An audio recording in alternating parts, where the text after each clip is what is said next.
వేరే ప్లేస్కి షిఫ్ట్ అయిన సంధ్య అక్కడే చదువుకొని హయ్యర్ స్టడీస్ కోసం విదేశాలకి వెళ్తుంది. 5 సంవత్సరాల తర్వాత సంధ్య మళ్ళీ తిరిగి వస్తుంది. కారులో ఊరంతా చక్కెర్లు కొడుతూ తిరుగుతూ ఉంటుంది.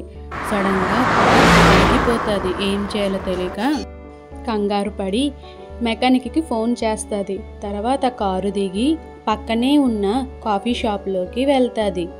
కానీ అక్కడ ఆల్రెడీ సూర్య కాఫీ తాగుతూ ఉంటాడు. సంధ్య సూర్యని చూసి షాక్ అయిపోతుంది. సూర్య కూడా సంధ్యని చూసి షాక్ అవుతాడు. ఇద్దరూ ఏమీ మాట్లాడుకోకుండా నిశ్శబ్దంగా అలా ఉండిపోతారు. సూర్య ధైర్యం చేసి, ఎలా ఉన్నావు, ఇన్నాళ్ళు ఎక్కడున్నావు అని అడుగుతాడు. సంధ్య, నేను యూఎస్ఏకి వెళ్ళాను హయ్యర్ స్టడీస్ కోసం, తిరిగి వచ్చాను అని చెప్తాది. తర్వాత సంధ్య సూర్యని, నువ్వెలాగున్నావు, నీ భార్య పిల్లలు ఎలాగున్నారు అని అడుగుతాది.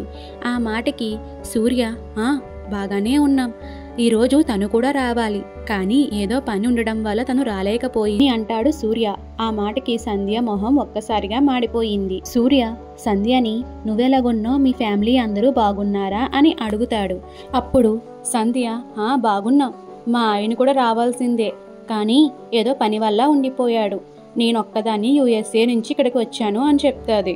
ఆ మాటకి సూర్య షాక్ అయ్యి, నిజమా,